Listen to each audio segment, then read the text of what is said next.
I think to this point, I'm sure you guys have heard enough from me today. You've heard probably more than enough from me.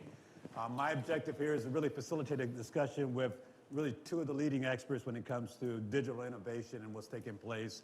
I'm going to give them each an opportunity first to introduce themselves and introduce kind of what your specialty is. Go ahead. This place brings some moments of nostalgia. I did my PhD at Fox School of Business.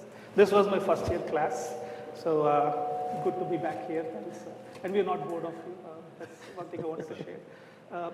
I currently work at GSK as head of data and analytics strategy and governance, part of global supply chain digital and technology team.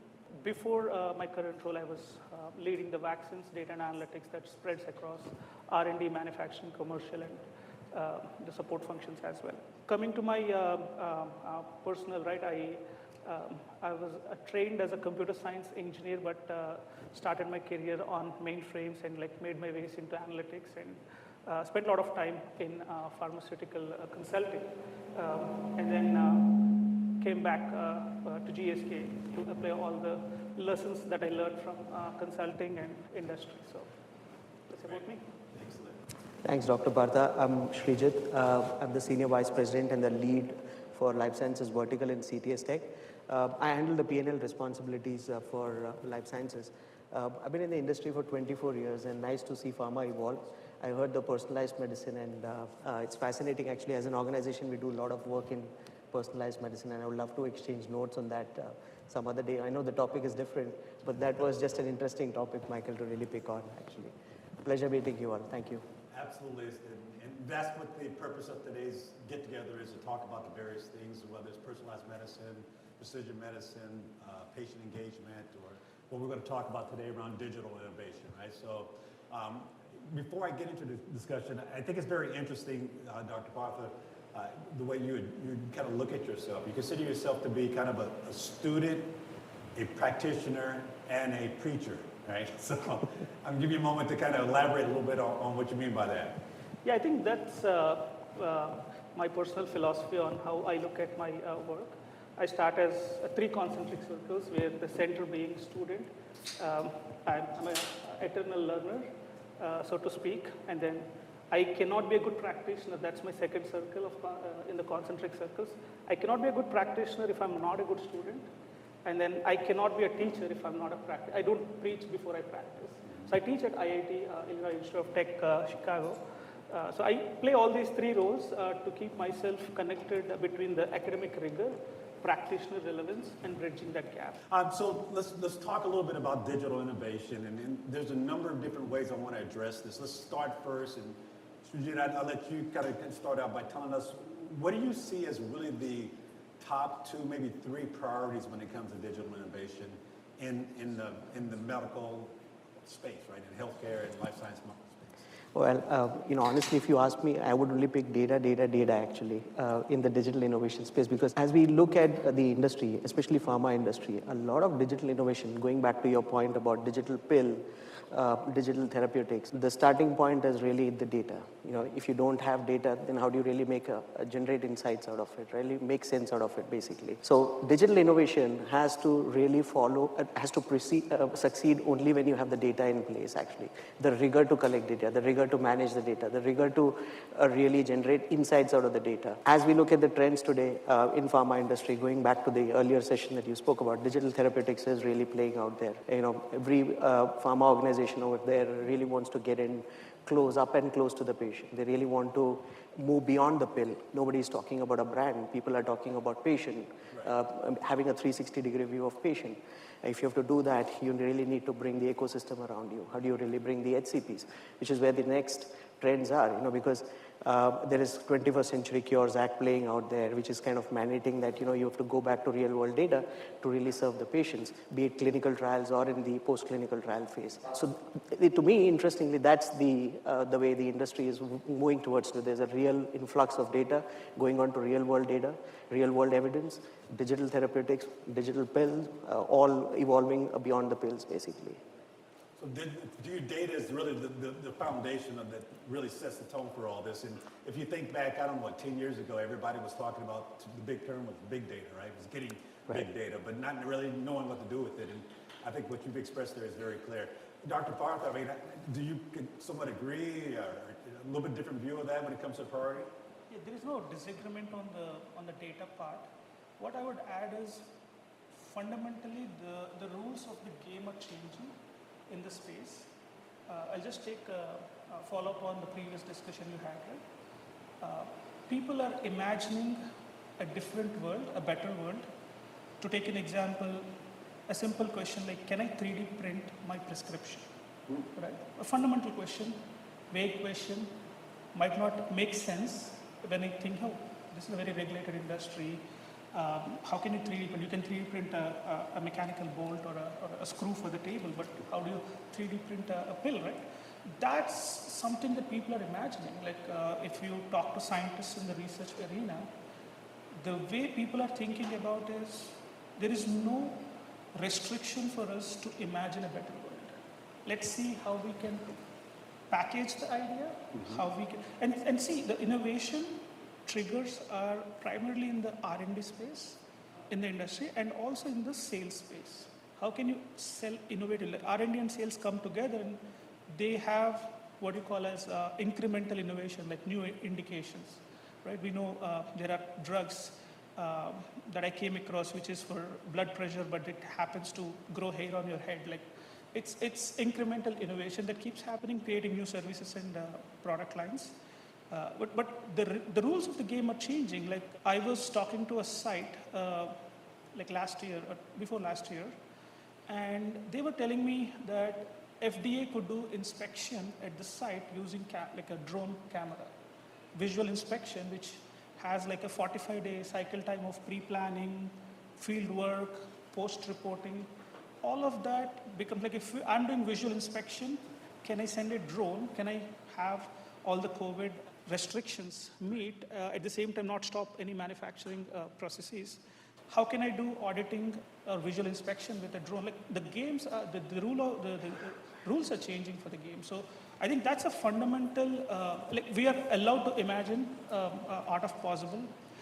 We are setting the North Stars. We are building spaceships to reach the North Stars. I think that's fundamentally is more exciting to think about as we talk about the constraints and restrictions are being taken out slowly. Not that it's simplifying any regulatory needs or anything. I was reading an interesting report, a comparison study between airline industry and pharma industry.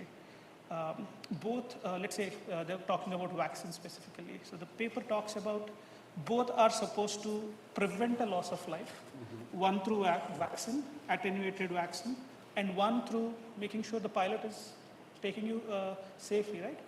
Now, if you have seen, the digital twins are more advanced in the airline industry, where the regulatory rigor has been the same, right? You cannot have a loss of life, no matter what the case is. So it's interesting to see how experts are thinking about, can I build a similar, like autopilot is one of the most successful digital twins that we know, and now we're talking about that in the manufacturing arena. Now, what is that we can learn from these areas? And then we talk about responsible AI or ethical AI. All of these come together. So what I'm trying to highlight is the fundamental thinking of we're being restricted, we're being constrained is changing. More dialogue is happening through these forums. And thanks to ISG for conducting such sessions as well to provoke those ideas and push the industry towards art of. No, I think that's great. In fact, it's incredible you say that because from a manufacturing perspective, you're right. A lot of the innovation and the thinking about innovation comes from unimaginable thinking and unimaginable creativity. Srijit, I'm just going to ask you from from the perspective of a provider, supplier base. When CTS Tech is talking to clients about building and innovating, obviously this is something that takes us in the end. How do you start? How do you start? Where do you start? And where do you end up when it comes to guiding a client through an innovative project around digital? It really starts with asking the client about what their business outcomes are, right? I mean, what do they really aspire? What is a North Star for them, actually? As you think about manufacturing, are they looking for a digital twin? Are they really challenged on the manufacturing side? Are they really looking to create a digital twin? On the clinical R&D side, are they really looking for more drug expansions? Are they really looking to identify biomarkers? Are they really looking to accelerate drug discovery? If you go to the medical affairs, the market access function, are they really trying to get a better reimbursement with a payer organization? Do they want to enter into a good value-based contracting model? Do they want to establish an early pricing strategy with the payers? It's all about, the questions, the outcomes that the client is actually looking for. So that's where we essentially start with, really understanding what their goals are, identifying the outcomes or the KPIs that will drive success for them, and then really working backwards in terms of, defining what would be the steps to really achieve those KPIs or the outcomes. So going back to each of those points, if we had to really look at drug discovery as an example, then really what is it that we need to really set up, right? What is it that they have already in the ecosystem? Because nobody's going to walk away from the capital expenditure that they've already spent. So how do they really make the best use of it if it's really fit for purpose? I mean, if it needs to evolve or if it needs to be completely junk, then it's a different story. But if it's fit for purpose, then how do you really make it amenable to the outcomes that they really wish to achieve? Maybe a platform which allows them to identify the right biomarkers, the right drugs, or have the right trial management system in place, which can help drive decentralized clinical trials. So that's essentially how we would work as an organization. When it comes to something like this, and I know, for example, CTS Tech is really focused on the healthcare life science space, right? And as things have evolved, I mean, think about how medicine has evolved over the past 10, 15, 20 years. It has evolved not because of broad technology, but because of industry or vertical-centric type technology. Tell us a little bit about how that's played out for you and your organization with GSK, and as a physician and a scientist, how do you envision this going forward? Is it going to continue to be that way, or is it going to spread back out to more of a broad base? Yeah, I think mostly the discussion at the start of any digital transformation that starts with value creation. Okay, we want to implement digital twin. What's that for? Are you improving yield?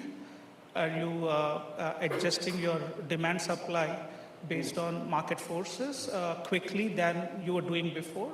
What's the value creation, right? I think where I see we need to add more clarity in the dialogue is digital transformation versus digital innovation. Let me just spend a minute on that. When I say digital transformation, everything we do in life, we want to do the best with our automation and digital technologies, and we're trying to get better with that craft, right? That doesn't necessarily translate into digital innovation.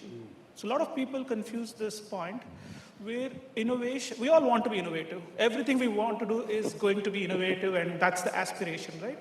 But innovation happens in the past. It doesn't happen in the future because somebody has to say it's innovative. Before we do, we all think it's innovative, right? I'm sorry to be very cynical, right? But what I'm trying to say is this is something that a popular researcher from Harvard Business School, Dr. Clayton Christensen, who wrote the book Innovator's Dilemma, spoke about widely, right? Innovation happens in the past. So we want to be innovative, but what drives the innovation? What drives you to disrupt the market or sustain in the market or have new products and services that are groundbreaking, right?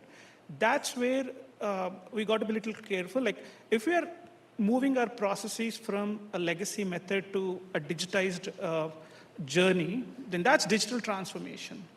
If we are trying to fundamentally change the game and create, we might be successful 1 in 10 times. But you got to keep trying, right? I was interacting with a scientist and I got a very good perspective from him. He was telling me that if Thomas Alva Edison was given a credit card and his boss was telling him after 50th swipe, you're not going to run the experiment, he wouldn't have reached the 200th experiment, right? Which is a very important thing to learn. Like a lot of times what happens is in businesses, we get people who want to do everything in cloud, but now the scientist is giving a perspective. It's okay if you go to cloud, but don't restrict me to stop experimenting, right? Like, or don't restrict me towards doing more experimentation. So it opened up a new dialogue. It's saying, hey, we always get hung up on reserved dynamic compute. So this scientist needs, like, he shouldn't be worried about, can I swipe the card for the 51st time? He should be given a reserved compute to solve his problems, which is cheaper than like going against it for 50 times. Like if you do the math in cloud technologies, right? So when we talk about creating digital innovation, we got to create an environment, team setup, so that we can promote towards becoming innovative, and future will tell us whether we are innovative or not. And we should aspire to be innovative, but results might help us to learn something different, and you learn from it and move on. That's the attitude and mentality that businesses have to build, and investment strategies should surround that.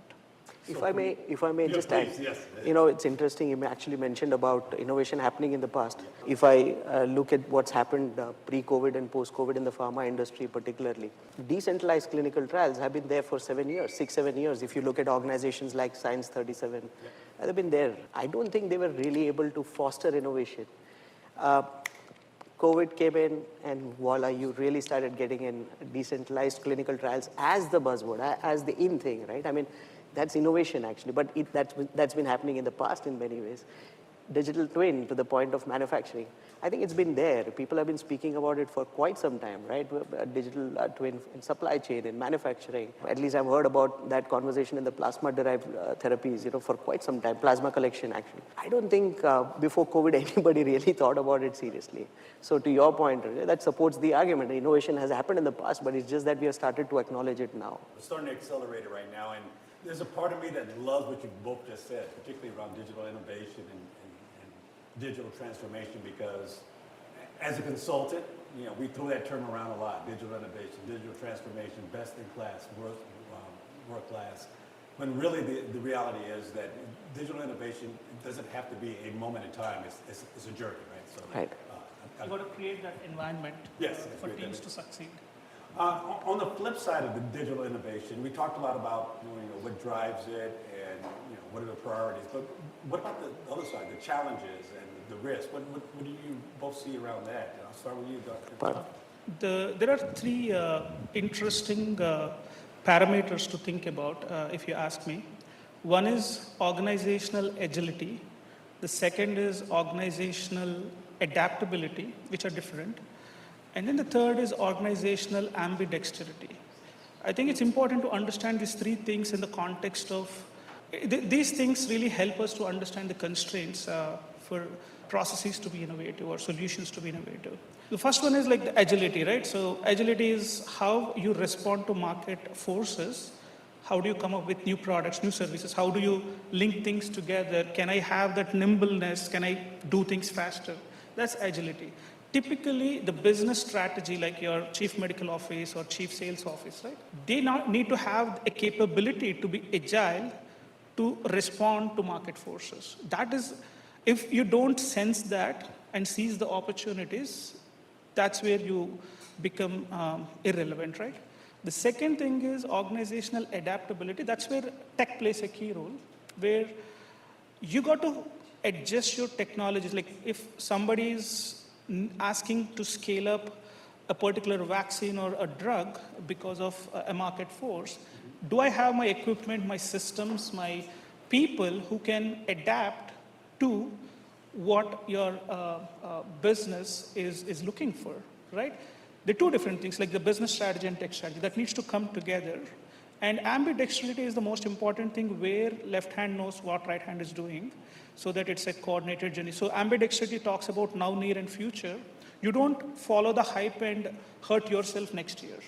So ambidexterity really helps you to bring the agility, adaptability together. So now, where I see, when I sit with like scientists and in their meetings, what I realize is there are challenges that they face in terms of being agile, in terms of like responding to market forces or external dependencies, systems not supporting them to adapt, and then not having both work together, like the agility and adaptability come together with now, near, and future, like now, near, and far perspective. I think if we can circle them out and like figure out for the business, that really helps in making strides. I would second that. I'll just put it in a slightly different manner. I'll look at two things. In our experience, it's been always resistance to change and adoption, actually. Classic example, before COVID, we work extensively with a lot of labs. And if you look at research labs, there are tons of analog devices there. Nobody thought about digitization. IoT has been talked about, right, for 4, 5 years, 6 years. Somebody should have been saying, you know, these analog devices, they need to be digitized. You've got an IoT, you just connect them up, and you can really have acceleration in research. COVID actually did that. Now, if it were not for COVID, I don't think the adoption would have been that fast. You know, the research that used to take years was shortened down to 10 months, 15 months, just for COVID itself. All of this is happening in the labs, actually. You know, suddenly you see this increased demand for automation, bringing in analog and digital devices together, creating a connected lab ecosystem, and then looking at the insights, fostering collaboration between scientists and academicians. This all started to happen because there was a push from God, actually. I mean, in some ways, I wouldn't blame anybody else, you know, for that matter. But you really, I would see resistance to change as one, and adoption, right? To that point, actually, we've seen a lot of times in many of our scenarios where there is genuinely a need for going back to the personalized medicine. You know, we work with customers, and we've seen that everybody's talking about it. I mean, they all want to get down there, but the pace at which they want to really adopt it is hindered because of you know, people, processes in the organization. So. The change management aspect of that. I'll close this out then with I do want to ask a couple other questions, and really not a question, it's more of an opportunity for you to both talk about more or less almost a closing speech of where you see the future of digital innovation going and how quickly we'll get there and what it takes to get there. Maybe a minute of you each. I'll start out with you, Sujit. I think it's getting there very, very fast, actually. But like I said, it's just up there. And every aspect within the pharma industry, the digitization has picked up, be it in manufacturing, new standards are being put in place. There's supply chain that's being overhauled and digitization of supply chain. If you look at data, which is intrinsic for generating insights, there is a whole lot of activity around building platforms and then generating evidence and insights on the back of it. So I personally feel that there is a significant amount of innovation happening within the pharma organization, and I think it's just happening at a lightning pace. I would paint the picture, use your imagination as I'm speaking through this.